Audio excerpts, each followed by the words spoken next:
Palu itu dari mana? Di Palu, dan orang kayak bilang di Palu itu kan anak-anak yang sedang Goyang. Kencang. iya. Goyang. Nah, kunci sebenarnya ini kita perlu penyadaran ke yang memiliki otoritas. Jadi ya, gitu. Terima kasih. Jadi orang asing juga kita di Kota Palu, padahal kita lahir di sini. Jadi kita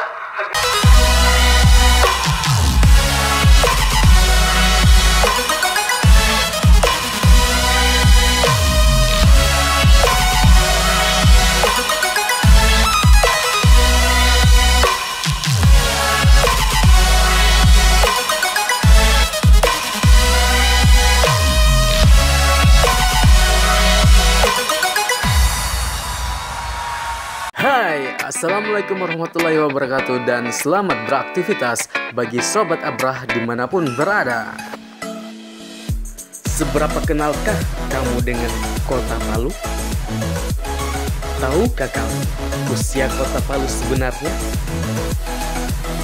Nah, itu dia. Kalau kamu memang benar-benar sayang dengan Kota Palu, seharusnya kamu mengenalnya melalui historinya. Dengan video berikut ini, sedikit banyak saya memperkenalkan Kota Palu melalui historinya. Dan jika kamu ingin mengenal lebih dekat lagi dengan histori Kota Palu, silakan bergabung saja di grup Facebook Komunitas Histori Sulawesi Tengah. Di grup ini, kamu tidak hanya mengenal histori Kota Palu saja, akan tetapi kamu juga akan mengenal histori wilayah-wilayah yang lain yang masih berada satu ruang lingkup di Provinsi Sulawesi Tengah. Tidak perlu berlama-lama lagi, langsung saja kita ke video berikut ini.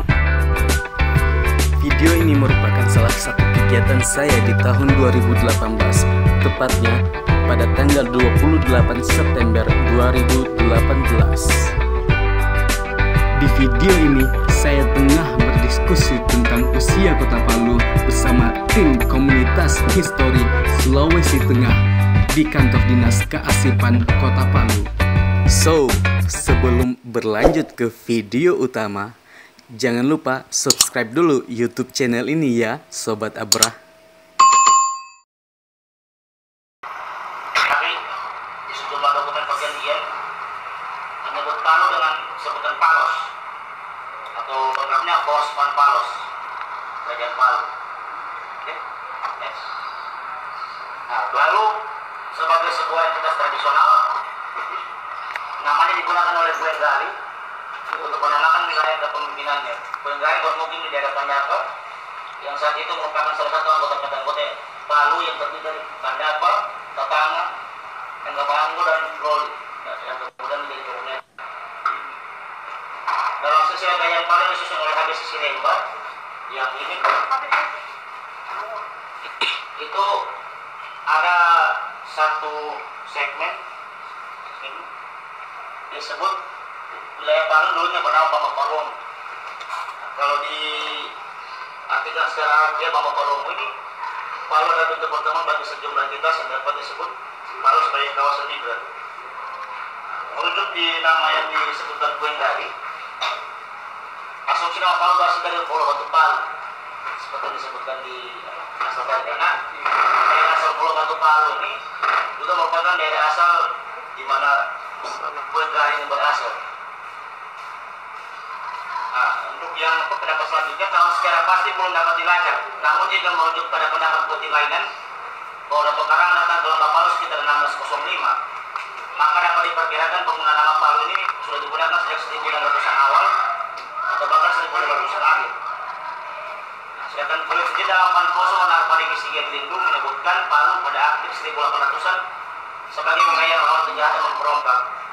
Hal ini kata dia karena Palu merupakan tempat persembunyian strategis bagi para pelarian dari daerah lain. Next. Nah, ini ada di buku tulis Toraja di bagian catatan kaki. Jadi di paling kuat ini, kalau tidak salah, asistennya tulis. Jadi paling kuat sudah mencatat ada 16 kota dalam wilayah Palu di periode 1900-an. Jadi ada 16 kota ini dibagi empat kota. Empat kota pertama itu dikepalai langsung oleh Magau Palu, yakni Sianindi, ada Galara dan Babisara. Kamonji ada Punggawa, Besusu dipimpin oleh Galara, dan Kota Malayu, Punggawa dipimpin oleh Kapita dan Sagandara. Kemudian 4 kota di bawah Kota Tangah, yaitu Kota Lekatu dipimpin langsung Baligau, Marawola dipimpin Malika Tinggere, Bakuli dipimpin Malika Bone di kawasan Katura, serta Tangah sendiri. Kemudian 4 kota di dalam Bau di bawah Malika Sibedi terjadi Padende, Sibedi, Kurame, dan Balani.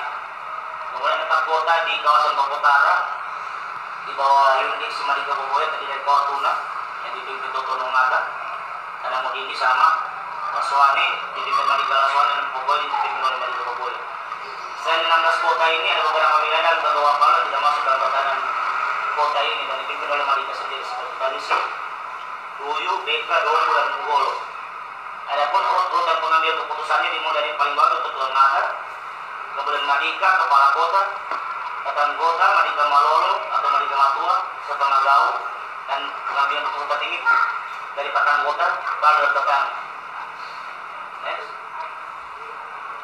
Kemudian kalau dari angka tahun, dari Foxtel tahun 1930 di sensus tahun 1930 disebutkan Palu ini punya sekitar 33.000 jiwa, yang terbagi 16.189 jiwa laki-laki, 16.890 jiwa perempuan. Kemudian 1905 wilayah Pulau Palu sekitarnya masuk wilayah Presiden Manado. Goyang. Kencang. Goyang. Goyang. Udah sebut ya.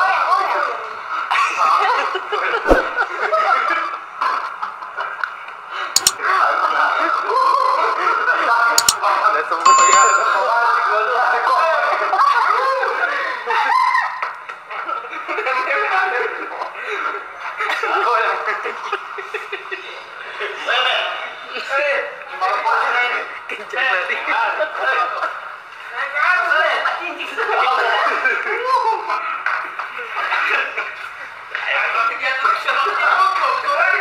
Komen itu mati jantungan, bukan mati karena. Saya juga jantungan komen dikit. Bagaimana lu juga? Nih, gue betul kan? Oh iya, benar. Iya, keempat kalau posnya ini.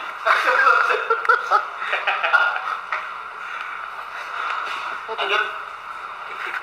1905 Teluk Palu dan sekitarnya masuk dalam Presiden Manado dengan nama Order Rakeling Palu.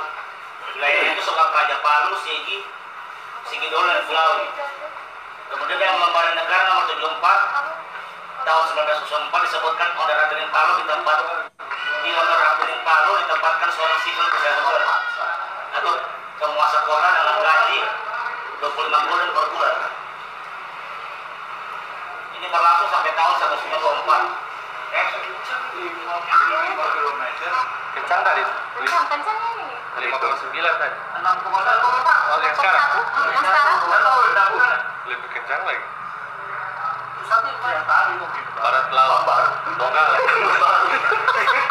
Donggala. Mama Palu 5. Nah, kemudian ini soal 64 Mei 1940.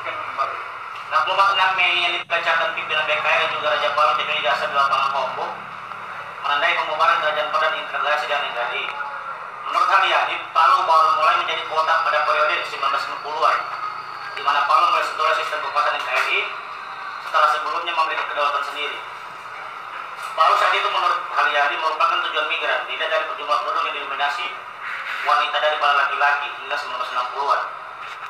Kemudian momen pembacaan 6 Mei 1950 yang menandai integrasi Palu ke NKRI patut menjadi alternatif penanda usia kota Palu. Next. Pasca 1950-an, pada tahun 1952 kota Palu tercatat sebagai kota dalam Sultan Donggala berdasarkan Undang-Undang Nomor 29 Tahun 52. Kemudian tahun 64 Palu menjadi ibu kota provinsi berdasarkan Undang-Undang Nomor 13 Tahun 64. Kemudian menjadi kotif berdasarkan Undang-Undang Nomor 5 Tahun 74 diperkuat PP Nomor 18 Tahun 78 tentang keputusan Kodim Palu tanggal 1 Juli nomor 78. Kemudian Kota Madia Palu diresmikan pada 12 Oktober 1994 berdasarkan Undang-Undang Nomor 4 Tahun 1994. Next. Nah, usia Palu dari ragam perspektifnya. Jika hanya struktur pemerintahan di mana Palu dalam menggunakan konsep kota-kota kecil dalam struktur pemerintahannya, maka konsep kuota secara tradisional sudah digunakan oleh Palu sejak masa Penggari dan pola tatanan Soki, Kinta, Boyan, hingga Ngata. Kemudian jika merujuk pada peradaban modern yang bisa ditandai dengan masuknya Islam, keadaan Dato Karama 413 tahun silam bisa menjadi penanda usia Palu 1905. Kemudian jika merujuk pada tinggalan bangunan kolonial seperti Gedung Juang, Lapangan Kompor, Sumur Pulu, Sumur Yos, serta sejumlah bangunan lainnya, maka usia Palu sebagai kota kolonial bisa dihitung dari periode 1900 sampai 1930-an, yang artinya usia Palu bisa berada dalam kisaran 88 sampai 114 tahun. Jika merujuk pada integrasi Kerajaan Palu ke NKRI pada 6 Mei 1950, maka usia Palu kini mencapai 68 tahun.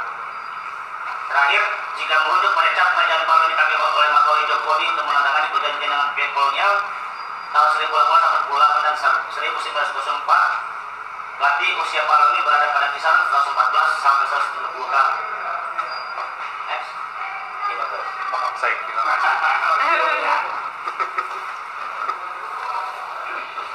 Pengaruh. Pindah pengaruh.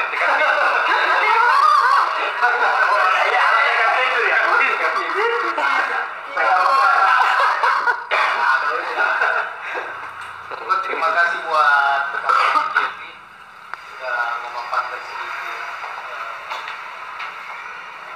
versi-versi sejarah Kota Palu atau data-data yang dasar untuk melihat sejarah lainnya Kota Palu. Mungkin dipersilakan ada kawan-kawan yang lain untuk menanggapi atau memberikan. Silakan Pak Andian. Waalaikumsalam. Teman-teman semua, begini. Yang pertama saya mau bicara dulu tentang istilah Palu. Ada versi yang sebenarnya juga sama di Palu. Beberapa tahun lalu saya hadir di KWP, ada banyak tahlilan.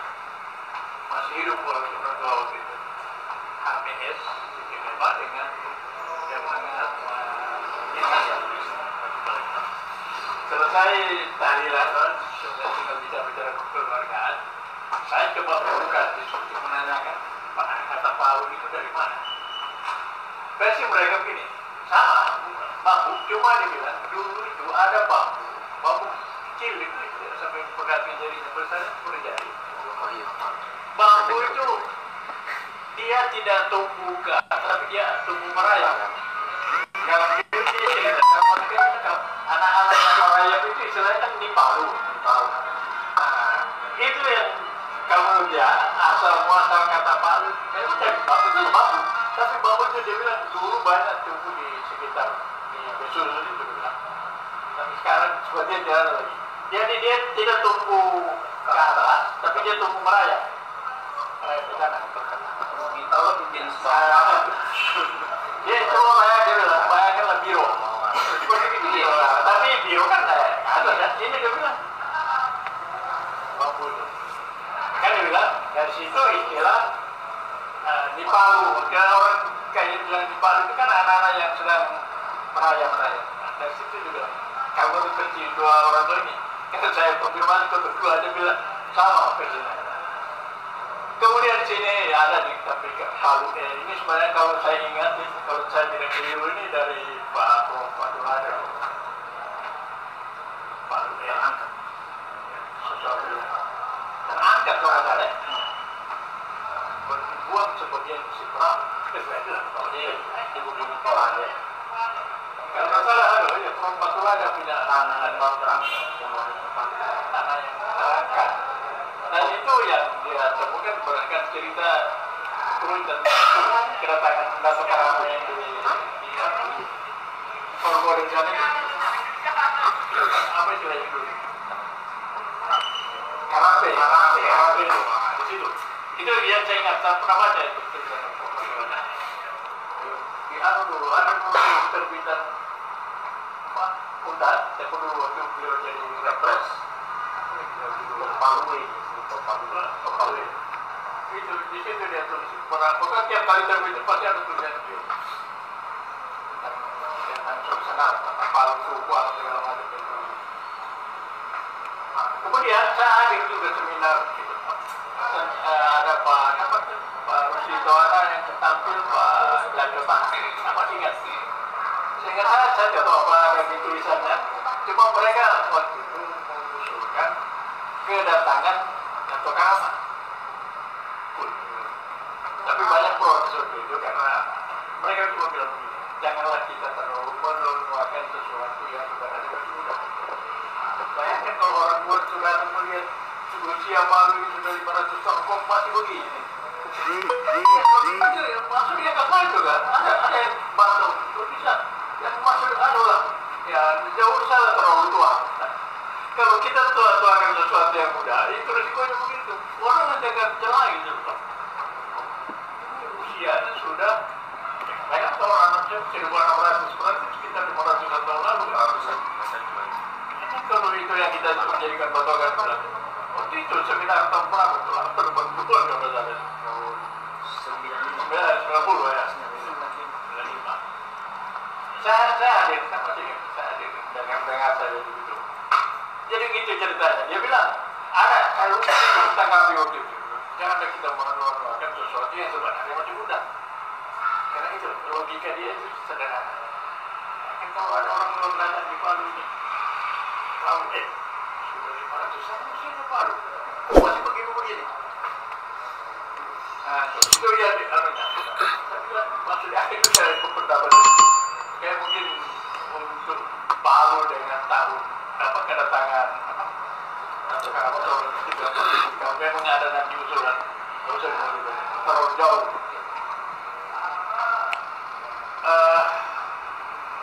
Kalau kita pakai ya kalau saya ini sebenarnya waktu itu juga ada usulan itu apa ketika Caco Ijazah dilantik jadi apa soal praja dia bilang mungkin saya lupa apa mereka dengan Caco alternatif Masih Pak Rusdito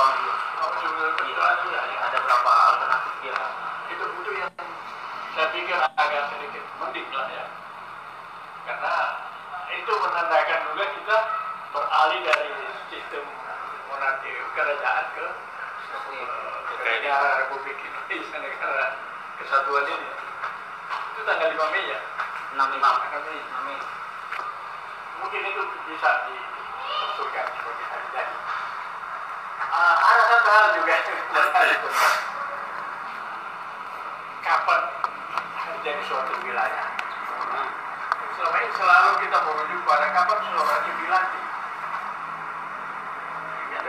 Isman Abdullah dilantik tanggal 27 September itu. Walaupun SK-nya bulan Juni kok. Juli. Dia punya peraturan pemerintah. Peraturan pemerintah kan selalu ada ditulis. Peraturan perundang-undangan selalu ditulis berlaku mulai tanggal. Kecuali kalau dinyatakan itu sudah ada. Ada yang dinyatakan sejak dilantiknya seseorang jadi apa? Sebagai hari Tidak ditetapkan di Jakarta. Tidak ada sebelumnya. Ada yang Kalimantan di situ, di atasnya itu. Apa itu? Tidak ada. Berlaku mulai tanggal berapa? Ini tentang pengesahan kota administratif. Iya, nah menurut saya kan biasanya undang-undang atau peraturan ini berlaku mulai tanggal. Ada kan biasa ditulis. Oh iya, ini nih. Apa dia? Berlaku pada tanggal diundangkan. Nah itu harusnya itu. Tanggal surat itu. Iya. Iya, di surat itu. Penetapan. Berarti 2 kali kesalahan. Kalau saya berpikir kan pada saat diketok Palu karena kan begitu kan pada saat hari itu kan kenapa nanti orang dilantik Pada saat di stempel. iya begitu juga orang tahun sekarang itu tanggal 2 Januari 2 Januari tahun 64 dia punya surat PP nya ya Anuriawan Datuk Maju Basaran Kuning dilantik pada tanggal 13 April. Hari pelantikan ya, dan coba ada jadi apakah pada saat ditetapkan kan itu mulai berlaku sejak tanggal ditetapkan kan begitu. Makanya saya pikir itu yang lebih pas. Jadi alternatif kalau apa itu juga berkuat kalau dinyatakan sebagai pakai suara dulu karena itu namanya kan kota administratif bukan kota media, bukan daerah apa yang setara dengan tingkat 2 Masih di bawahnya Tunggal. masih di bawah itu Kalau Wano sudah nampet. nah itu Lebih mudah lagi. lebih mudah lagi. Nah, kota Madia Tapi sebenarnya ada poinnya kalau lebih mudah kenapa? Masih muda begitu sudah begini kemajuannya. Nah itu kan seperti yang saya tadi. Kalau orang tua itu datang dia tahu, ya dia lahir anak 500 tahun masih begini. Tapi kalau yang misalnya kita main lah 9 apa? kalau kota Madia 96. Berapa? Kita sudah begini kemajuannya. Makanya ya saya pendapat dari waktu ada waktu sekitar itu. Lanjut. Orang selalu siapa yang waktu itu sekalian pandangan seperti itu. Kan dia tidak setuju setelah itu kedatangan. Atau karena dia bilang apa persediaan itu kan kita bekerja. Itu sudah kita lacak sekali. Jadi tidak ada perubahan atau apa Kalau pastinya tidak ada dia karena pastinya di kapan dia datang. Ada mungkin barangkali lotara apa yang menulis tentang itu belum ada kita dapat. Makanya dia usulkan waktu itu saya ingat dia usulkan itu yang ada itu yang apa kalau tinggal mencuri jasa atau SK tentang apa itu mencuri jasa mau dijadikan kepala swaperaja kan waktu itu tahun 49 ya 50 dia dilantik 49 pelantikan raja. Pelantikan raja pas oh benar dilantik dia juga ya 50 tahun. Pada akhirnya waktu itu memang pancingan saya itu Pak Rosito dengan peserta angkatan itu kalau dipakai. Kalau tidak agak ya tidak terlalu tua juga kan masih di bawah anak 50 ya kembali ke kayak begitu. Saya kira itu yang pandangan berbeda. Terima kasih. Assalamualaikum warahmatullahi wabarakatuh. Mungkin ada teman-teman kawan-kawan yang lain, kawan Asgar dari aktivis atau kawan-kawan lain. Silakan. Cuma minim pengetahuan historia.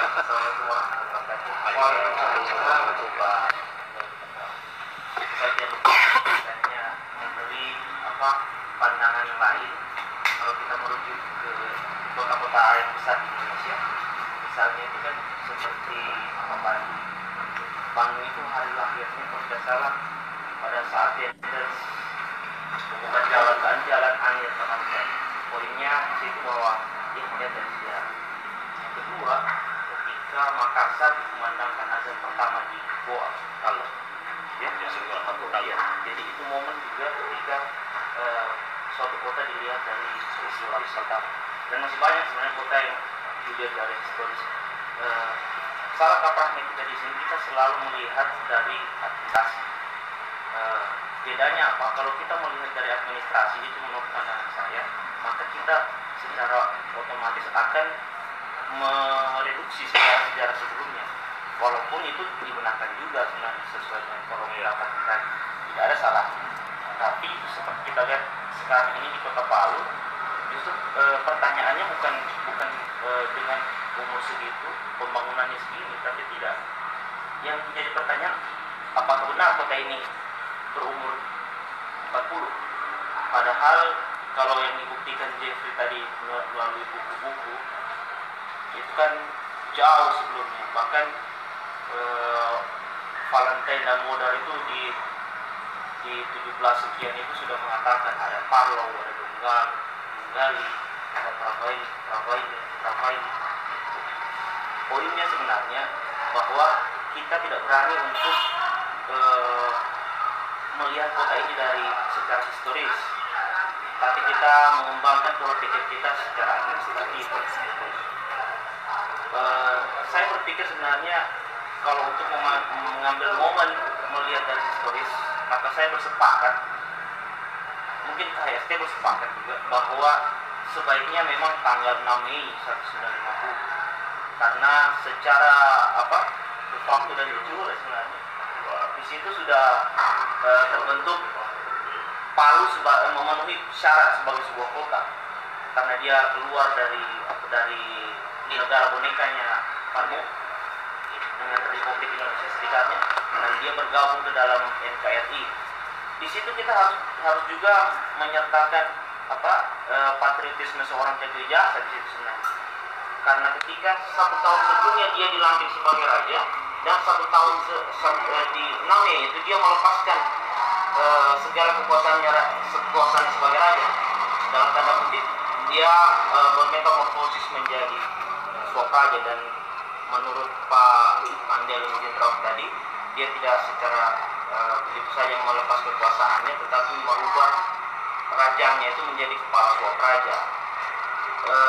Yang menjadi poin juga kita di sini sebenarnya, justru sejarah itu hilang dengan kebendaan yang timbul dengan sejarahnya. Itu yang menjadi poin. Jadi ketika dikatakan kota ini sangat muda, ya iya, karena semua kebendaan yang timbul seperti heritage itu hilang juga. Jadi orang juga mengatakan iya betul paling muda, karena tidak ada lagi. Tinggal yang sebenarnya yang harus kita dorong sekarang sesuai dengan Undang-Undang Nomor 11 Tahun 2010 itu bangunan swapraja. Saya berharap sebenarnya di dalam kelompok diskusi seperti ini kita memberi penekanan kepada pemerintah bahwa kita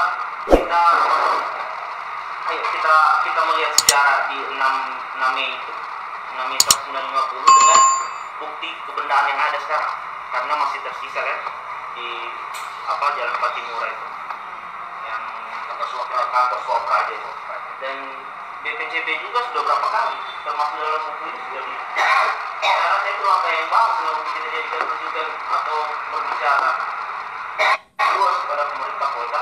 Ayo kita melihat sejarah kota ini lebih luas, melihat ulang tahun kota secara historis, bukan hanya secara administratif. Mungkin itu saja dulu Pak Pengarah. Boleh bertanya? Iya.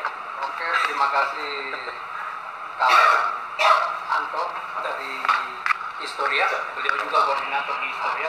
Mungkin kawan yang lain? Cuma mau bertanya bandingkan antara kota Palu sama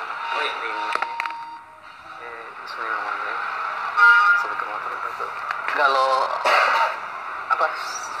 sebenarnya saya juga agak bertanya-tanya kan sejarah kota Palu sendiri dibandingkan dengan yang kayak saya bingung ini nama kota Palu ini dimulai dari sebelum bergabungnya, maunya ditetapkan sebelum bergabung ke NKRI atau bagaimana? Soalnya kan kalau lihat contoh Jakarta kan nama Jakarta sebelumnya kan Batavia, dan itu dikelola sama kolonial Belanda semua kan, dan penetapan ulang tahunnya sendiri sebenarnya dari Batavia itu sebelum ke Jakarta, dan usianya sendiri sudah ratusan tahun.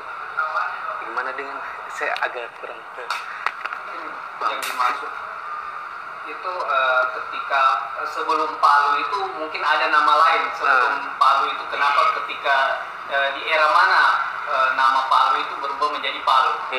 Begitu mungkin barangkali. Iya. Sejarahnya. Iya, ada beberapa ini. Bahkan di cap kolonial itu kita sering menyebutkan palos ya, kalau pemerintah kan sebenarnya iya palos. Jadi ketika berkembang menjadi palos iya, dan palos dari Palu ke Palos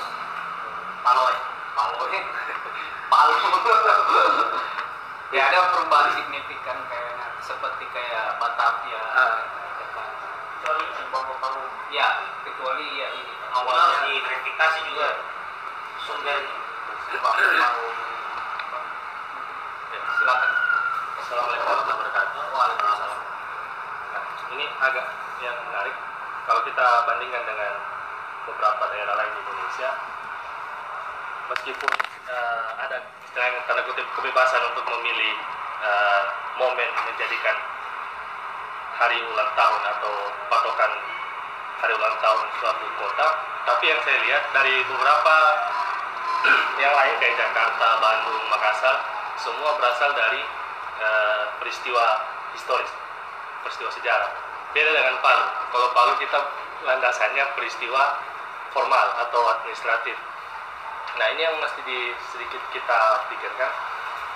Kalau kita memakai peristiwa historis, itu akan sedikit membentuk stigma bahwa Palu ini juga merupakan suatu daerah yang kaya akan sejarah. Apalagi kalau kita ambil ukuran yang 500 tahun itu, artinya bahwa Palu ini punya sejarah panjang. Nah, yang kedua, kalau kita hanya menggunakan patokan administratif, itu kayak apa ya istilahnya? Hanya sebatas formalitas saja, anniversary biasa saja. Yang penting ada bangga. Nah, tidak ada nilai sejarahnya. Makanya saya istilahnya apapun yang dari beberapa pilihan tadi itu, saya rasa bagus kalau kita cari mana yang paling kuat nilai historisnya. Salah satunya yang integrasi Palu ke NKRI itu paling kuat juga historisnya, karena di situ ada nilai patriotisme, ada nilai sejarah bahwa Palu ini secara sukarela mau bergabung ke NKRI. Nah, itu bagus sekali tuh, apalagi dari segi pembelajaran ke generasi muda, ke anak-anak sekolah misalnya kan. Nah, kalau sekarang dengan posisi sekarang Palu 40 tahun, yang mau diajarkan ke anak sekolah itu apa? 40 tahun yang lalu Palu resmi menjadi kota administratif, cuma itu, tidak ada yang lain. Tapi kalau dengan patokan sejarah itu luar biasa, apalagi gengsi sejarahnya itu loh yang juga kita butuh sebenarnya. Bayangkan kalau kita ke Makassar misalnya kan, Makassar sudah ada sejak 1600-an, padahal patokannya hanya satu, istilahnya terlalu subjektif gitu loh. Azan pertama sholat Jumat di kerajaan Goa itu, Goa Talo ya, waktu masih integrasi. Azan pertama sholat Jumat, padahal itu kalau dibilang ini segmentif sekali, sangat Islami sekali gitu loh. Terus yang lain bagaimana? Nah, tapi itu ada nilai sejarahnya yang mereka ingin tampilkan. Nah, ini mesti kita pikirkan, dan mungkin akan ada yang paling penting sebenarnya, mengapa bebas dari semua daerah itu bebas menentukan hari lahirnya, tanggal lahirnya, itu semua dipengaruhi oleh otoritas masing-masing. Jadi intinya yang punya kunci sebenarnya ini kita perlu penyadaran ke yang memiliki otoritas. Jadi ya gitu. Terima kasih. Kawan Iwan, mungkin yang mau didengar dari aktivis PRD dulu. Oke, terima kasih. Assalamualaikum warahmatullahi wabarakatuh. Waalaikumsalam. Saya juga soal karena biasanya kedatangan saya di sini saya mau menimba sebuah pengetahuan sejarah tentang Kota Palu. Belum saya jual Kota Palu, tapi masih bukan itu sejarah Kota Palu, karena mengangkat tema ini sangat mungkin bagi orang biasa-biasa saja, tapi saya sangat penting tema-tema ini. Ada semacam hal yang belum selesai, tapi yang tidak selesai itu justru terus dipertahankan, sehingga ya kita ini terus secara mungkin secara subjektif dari saya terus dimanipulasi oleh sejarah itu sendiri. Nah, saya juga terima kasih untuk teman story ini KSC sudah mengadakan diskusi. Kalau saya sih melihat proses ini kan terus berulang-ulang ya.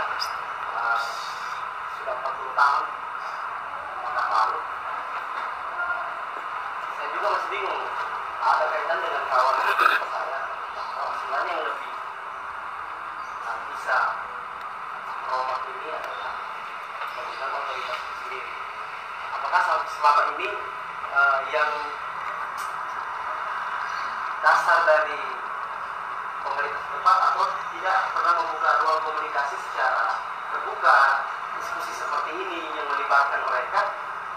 Karena subjektif juga, jangan-jangan mereka ini juga hanya ikut-ikutan saja, tapi tidak pernah mau diajak diskusi secara ilmiah seperti ini kan, tentunya dengan referensi yang juga bisa dipertanggungjawabkan. Nah, ke depan juga kita ini jadi orang asing juga kita di Kota Palu, padahal kita lahir di sini. Jadi kita agak lucu-lucu kan. Nah, saya cuma begitu saja sih.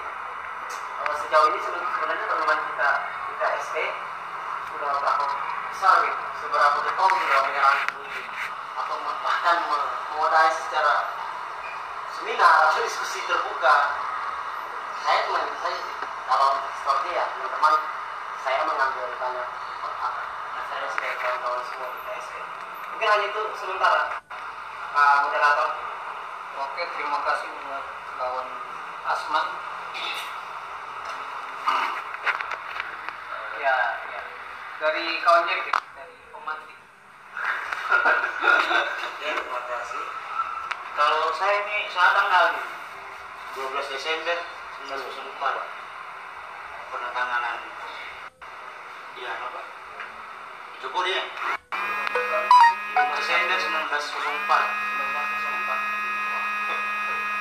Masih pakai cat Force Palu. Ini Maradika Palu. Dia punya kontrak dengan Belanda. Berarti memang seharusnya sebelum itu sudah berdiri namanya. Iya. Kalau yang sumber paling tua di tahun yang sederhana itu sekarang itu pun masih banyak versi. Tapi yang paling terakhir itu versi yang saya sebutkan tadi ada Mutilainen. Yang Lama Karakan.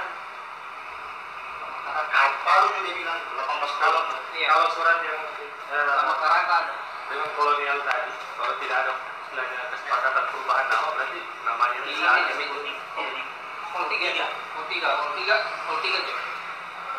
berarti namanya sudah ada sebelum itu malah. Iya. 1904. Iya, 1888 ketika perang kayu malu itu disebutkan juga Palu itu. Ya, soalnya kita kan dasarnya harus ada itu literatur. Kalau saya melihat terlalu juga kalau kita mengambil 19 ke atas ke 19 ke atasnya itu karena apa? Kita belum ketemu pertama kita belum tahu pasti syarat-syarat sebuah kota waktu itu jadi bukan itu apa jumlah penduduknya seperti apa, luas wilayahnya karena syarat sebuah kota itu harus ada wilayah dan penduduk itu yang saya ketahui secara administratif. Yang kedua kita tidak ada bukti yang menunjukkan bahwa secara pasti kota Palu itu sudah jadi Palos itu sudah jadi Palu atau Palo itu sudah jadi Palu. Dan yang paling besar sebenarnya di 1956 ini. Jadi itu sudah ada Palunya, sudah jelas Palu. Kalau ini kan masih Palos. Ini juga Palos Bay. Jadi saya sedikit pernah mendengar cerita Kupura. Ini yang kenapa waktu itu disebut Palos. Memang dalam bahasanya kita Palos itu kan agak mirip juga mantap. Jadi saya tanya kenapa sampai dulu itu Palo itu disebut Palos itu Palu jadi Palos itu. Jadi kemudian ada ini subjektivitasnya tinggi juga. Jadi menurut beberapa orang Tatangan, jadi kota Palu waktu itu setelah dari Besusu dia berpindah ke daerah sekitar Muara. Nah, kalau keseharian orang-orang di sini waktu itu kalau Muara itu berarti pantatnya sungai Palu. Jadi ini tidak bisa juga sebenarnya dijadikan rujukan bahwa Palos itu sudah jadi Palu. Karena ya itu tadi tidak ada yang aneh. Begitu juga jadi Wodan itu kan dia kan hanya menyebut Palu. Dan selanjutnya kita mengartikan Palu itulah Palu. Kita tidak tahu pasti bahwa yang apakah Palu lagi Palu atau sama itu apakah Palu itu sudah Palu itu sudah Palu. Coba itu, kalau saya mau lihat bandingkan dengan daerah-daerah lain, rata-rata mereka mengambil peristiwa historis yang paling kuat, ya, kayak Makassar, kayak Bandung itu kan. Nah, kira-kira Palu ini yang peristiwa historis paling kuat apa? Untuk sementara mungkin ditetapkan pelantikan itu. Iya. Nah, ada nggak sebelum-sebelumnya yang bisa ditetapkan? Kalau Jakarta itu dari Batavia ke Jakarta atau apa? Jakarta. Batavia kan diserang 22 Juni. Jadi pas diserang itu diganti Jakarta. Iya. Sudah lapar dulu kan?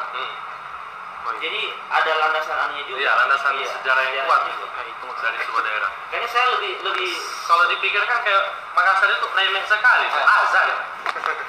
Tapi nilai sejarahnya itu kan yang dilihat. Tetapi kalau kita melihat Makassar juga, di situ ada peristiwa yang dikoreksi juga ketika dari Makassar ke Pandang ke Ya, Makassar lagi ya. itu kan sempat histori ya, perubahan dari Makassar kembali, dari Jepang kembali ke Makassar itu.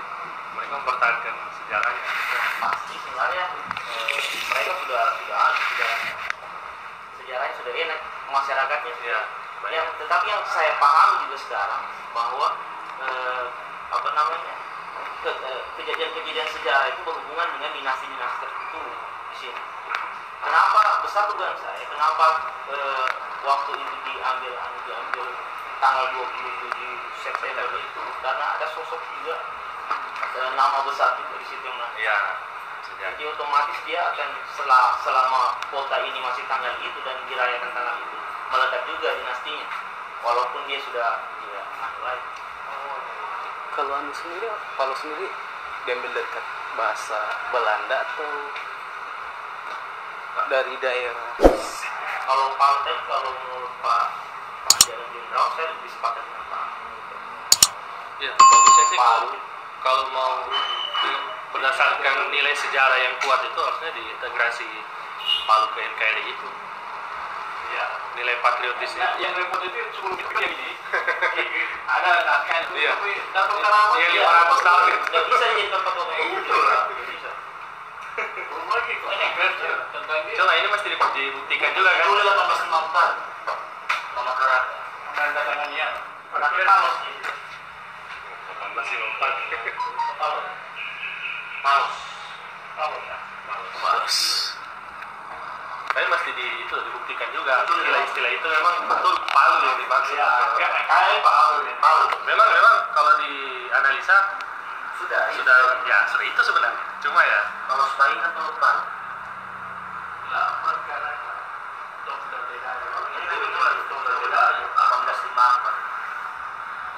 5 tahun dia jadi raja ya. Satu jadi raja baru tanda tangan. Berarti mana sudah masuk sih? Sudah. Nanti masih kontrak badan. Belum kontrak ada. Belum pecah tapi mau. 1868. Apa dokumen paling tua? Berarti memang seseorang melawan ini ke Raja Bayu. Yang belum jelas itu. Kalau di dia bilang Raja Bayu pernah jadi raja. Di Van Poso itu. Iya. Dua versi memang. Bahkan tidak ada matahari terbaru. Jadi ada matahari terbaru. Oke barat.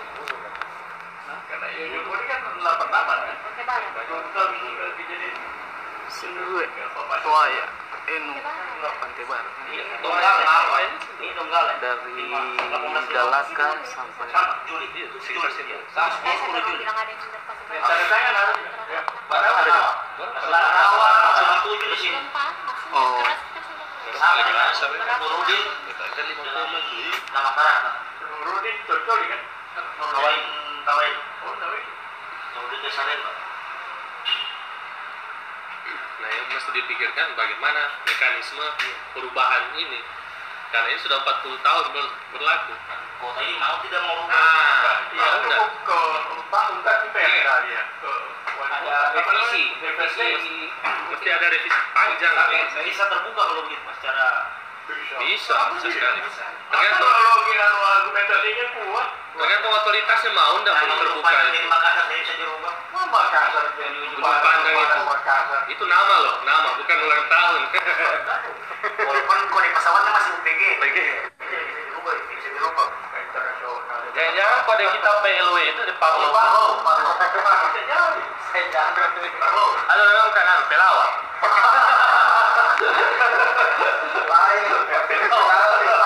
Mereka mendarat di sana. Bantar iya betul bantar yang malu, yang memboni. Kalau saya sih mau rujuk yang boleh. Tapi itu kan bukan persoalan itu terkait dengan ini, tapi soal dagang kan, kontrak dagang. Lebih safe daripada yang 1904 tadi. Lebih kuat jadi atau lebih baik? Kalau ini kan masih ada tendensi orang bilang, kenapa perjanjian dengan kolonial Dijadikan dasar. perjanjian tunduk kepada kolonial dijadikan dasar. Kalau ini kan belum masuk untuk menjajah masih kesepakatan dagang. Kalau tetap kembali.